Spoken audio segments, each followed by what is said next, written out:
Friends, मैं आपके सामने गौरव मिगलानी। हम पढ़ रहे हैं 12th क्लास की अकाउंटेंसी, वीडियो नंबर 57। इससे पहले कि 56th वीडियो में आप गुडविल के बारे में अच्छे से स्टडी कर लीजिएगा। जो हमने डिस्कस किया है कि गुडविल क्या होती है। Goodwill is the good name और the reputation earned by the partners of a firm और owners of a firm that increase the profit of that business. ये हम पूरा का पूरा डिटेल स्टडी वीडियो नंबर 56 में कर चुके हैं, जिसमें हमने गुडविल के features and the origin of the goodwill पूरा टॉपिक बहुत अच्छे से डिस्कस किया है। तो इस वीडियो में हम अब डिस्कस करेंगे टाइप्स ऑफ गुडविल, देन हमको डिस्कस करना है classification, then need for the valuation of goodwill and the last one is the methods of the valuation. तो सबसे पहले हम बात कर लेते हैं क्लासिफिकेशन की। क्लासिफिकेशन के अंदर मैं बात करूं तो या तो हम गुडविल कहीं से परचेज कर लेते हैं। परचेज कैसे कर लेते हैं डिस्कस करेंगे। दूसरा मेथड सेल्फ जनरेटेड गुडविल, खुद से भी हम क्रिएट कर सकते हैं। तो दोनों टॉपिक को हम अच्छे से डिटेल में स्टडी कर लेते हैं। तो सबसे पहले बात करते हैं हम कि परचेज्ड गुडविल क्या होती है। नाम से ही आपको क्लियर हो रहा होगा कि ये गुडविल हम क्या करते हैं, खरीदते हैं। फॉर एग्जाम्पल, मैंने किसी बिजनेस को परचेज किया।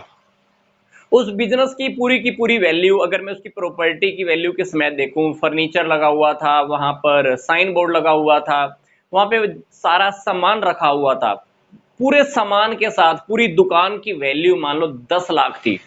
मैंने उस दुकान को 15 लाख में खरीद लिया। मैंने 5 लाख रुपए फालतू किस लिए पे किए?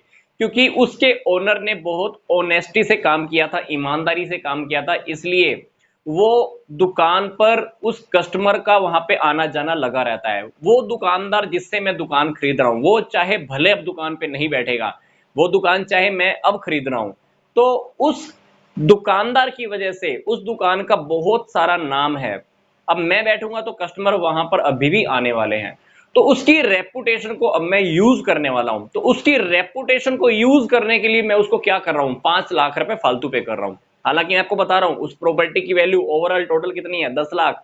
मैं 15 लाख रुपए क्यों पे कर रहा हूं, 5 लाख रुपए फालतू किस लिए पे कर रहा हूं? उसकी रेपुटेशन की वजह से, जो रेपुटेशन मुझे इन फ्यूचर काफी सारे प्रॉफिट कमाकर देने वाली है, जिसके लिए मुझे ज्यादा टाइम वेस्ट नहीं करना पड़ेगा, पब्लिक रिलेशन नहीं बनाने पड़ेंगे। वो पब्लिक रिलेशन रेपुटेशन पहले से ही मुझे बनी बनाई मिल रही है। तो इसी प्रकार से जब हम कोई बिजनेस परचेज करते हैं तो जितनी एक्स्ट्रा वैल्यू हम उस बिजनेस के लिए पे करते हैं, तो जितना हमने एक्स्ट्रा पे किया है उसको हम बोलते हैं गुडविल। एक एग्जांपल और ले लेते हैं आपके अकाउंट्स के बिहाफ पर। मैंने एक बिजनेस की एसेट्स और लाइबिलिटीज को परचेज किया। एसेट भी ले ली मैंने, उसकी एसेट थी मान लो 15 लाख की, लाइबिलिटीज थी 7 लाख की। ठीक है, मान लो मैंने 8 लाख के बदले में, मान लीजिए मैंने कितना पे किया, मान लो मैंने 10 लाख पे किया। मैंने उस बिजनेस की एसेट्स खरीदी, फिजिकल एसेट्स जो मुझे दिख रही थी, जिसको मैं टच भी कर सकता हूं। ठीक है, 7 लाख की मैंने लाइबिलिटीज भी उस बिजनेस की ले ली। बिजनेस था रियलिटी में 8 लाख का। 8 लाख के बदले में मैंने बिजनेस, सामने वाले बिजनेस को कितना पे किया, 10 लाख पे किया। जो बीच का जो डिफरेंस मैंने जो एक्स्ट्रा पे किया, वो किस लिए पे किया, रेपुटेशन की वजह से पे किया। तो बिजनेस जब हम सामने वाला कोई खरीदते हैं तो हम जितना भी एक्सेस अमाउंट पे करते हैं, तो वो भी एक गुडविल की फॉर्म में हो सकता है। तो इस टाइप की गुडविल जब हम परचेज करते हैं तो उसके क्या फीचर होते हैं। तो पहली बात तो अपने को क्लियर हो गई है, it arises on the purchase. ये गुडविल तब पैदा होती है जब आप किसी बिजनेस को परचेज करते हो। दूसरी बात, इट इज रिकॉर्डेड। इसको हमको बुक्स में रिकॉर्ड करना होता है। क्यों रिकॉर्ड करना होता है? क्योंकि आपने इसके लिए कोई ना कोई वैल्यू पे की है। आपने देखो 2 लाख रुपए एक्स्ट्रा पे किए हैं, इसलिए आपको 2 लाख रुपए की वैल्यू को अपनी बैलेंस शीट में एसेट साइड में रिप्रेजेंट करना ही होगा।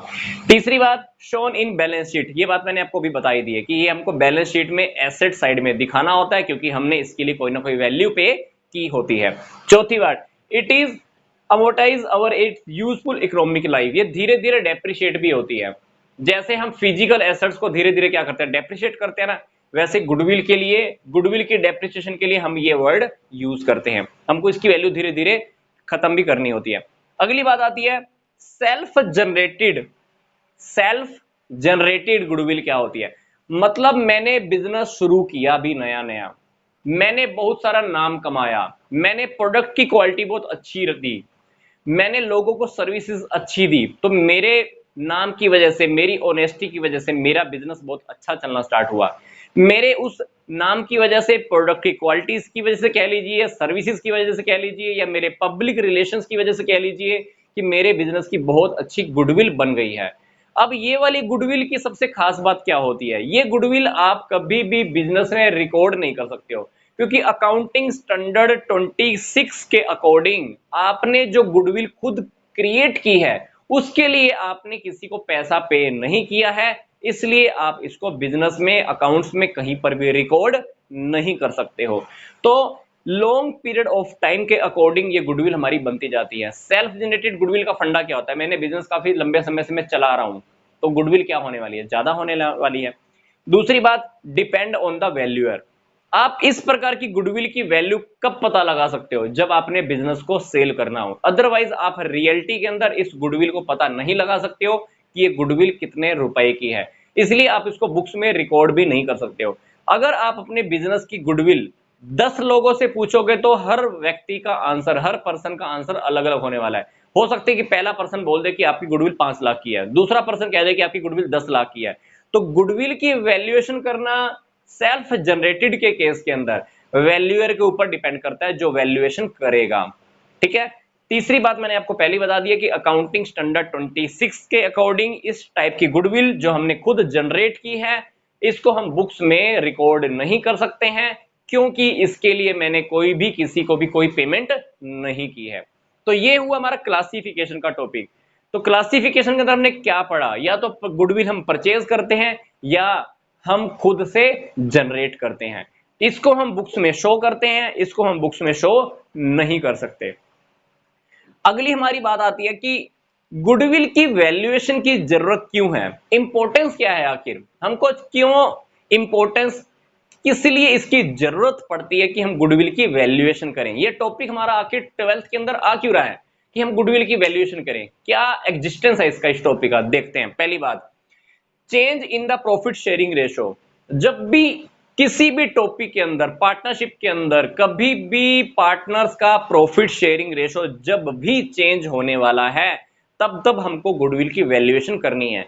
ये वाले टॉपिक जो मैं आपको 5 टॉपिक बताने जा रहा हूं, ये टॉपिक आपके आगे बहुत अच्छे डीपली स्टडी आने वाले हैं, तब आपको अपने आप समझ में आ जाएगा कि हमको गुडविल की वैल्यूएशन की जरूरत क्यों होती है। पर अभी हम थोड़ा सा ब्रीफली इसको देख लेते हैं कि हमको गुडविल की वैल्यूएशन की जरूरत क्यों होती है। पहली बात, प्रॉफिट शेयरिंग रेशो, जो मैंने आपको बता दिया। जब भी प्रॉफिट शेयरिंग रेशो के अंदर पार्टनर्स चेंज करते हैं, तब तब हमको गुडविल की वैल्यूएशन की जरूरत होती है। दूसरी बात, अगर कोई नया पार्टनर फर्म में आता है, मतलब admission of a new partner, उस वक्त भी हमको गुडविल की वैल्यूएशन करनी होती है। दूसरी बात, तीसरी बात, रिटायरमेंट एंड द डेथ। जब भी किसी पार्टनर की रिटायरमेंट होती है या किसी पार्टनर की मान लो डेथ हो जाती है, तब भी हम बिजनेस की क्या करते हैं, पूरी की पूरी गुडविल की फिर से चेकिंग करते हैं, रिवैल्यूएशन करते हैं। तो भी आपको गुडविल की काउंटिंग करनी होती है कि गुडविल हमारे बिजनेस में क्या है। चौथी बात, व्हेन फर्म इज सोल्ड। जब हम किसी बिजनेस को सेल करते हैं, तब भी हम क्या करते हैं, उस बिजनेस की गुडविल को चेक करते हैं। फॉर एग्जाम्पल, यहां पे मैं आपको एग्जाम्पल दे भी रहा था, जब हम किसी से बिजनेस खरीदेंगे तब भी तो गुडविल चेक करते ही हैं। तो इसी तरह से अगर आप अपना बिजनेस सेल करने जा रहे हो, तो डेफिनेटली हम क्या करेंगे, गुडविल की वैल्यूएशन करने वाले हैं। आपको पता लग जाएगा कि हमने पूरा बिजनेस चलाया अब तक 8 साल 10 साल, आखिर हमने नाम कमाया क्या, हमारी रेपुटेशन क्या है, क्या हमारी रेपुटेशन की वजह से कोई हमको फालतू पैसा देने के लिए तैयार भी है या नहीं है, तो आपको पता लग जाएगा। पांचवी बात, अमलगमेशन। अमलगमेशन का मतलब होता है कि जब दो फर्में आपस में जुड़ रही हैं और एक ही फर्म बन जाती है, वो जब दो फर्में मिलकर एक ही फर्म बन जाती हैं, तब भी उनको गुडविल की वैल्यूएशन की जरूरत होती है। ये फर्म अपनी गुडविल चेक करेगी, ये वाली फर्म अपनी गुडविल चेक करेगी। तो डेफिनेटली एक थर्ड फर्म की जो नई बनने वाली है, न्यू फर्म की भी अपने आप से गुडविल जनरेट होने वाली होती है। तो इन सारे केसेस के अंदर हमको क्या करना होता है, गुडविल की वैल्यूएशन करनी बहुत जरूरी होती है। फिर हम बात करते हैं कि गुडविल की टाइप्स क्या होती हैं। गुडविल की टाइप्स के अंदर पहला है रैट गुडविल, फिर है कैट गुडविल, फिर है डॉग गुडविल, फिर है रैबिट गुडविल। हो सकता है कि ये टॉपिक आपकी बुक के अंदर ना दिया हुआ हो, फिर भी हमारी फुल फ्लैश नॉलेज के लिए हमको इस टॉपिक के बारे में अच्छे से पता होना चाहिए। इस टॉपिक के ऊपर एक पूरा डिटेल वीडियो पहले ही बन चुका है, जो मैं आपको इसी वीडियो के डिस्क्रिप्शन बॉक्स में दे रहा हूं। आप उस वीडियो को अच्छे से देखिएगा। ये टॉपिक आपका बहुत अच्छे से क्लियर हो जाएगा। नेक्स्ट टॉपिक है हमारा methods of the valuation of goodwill.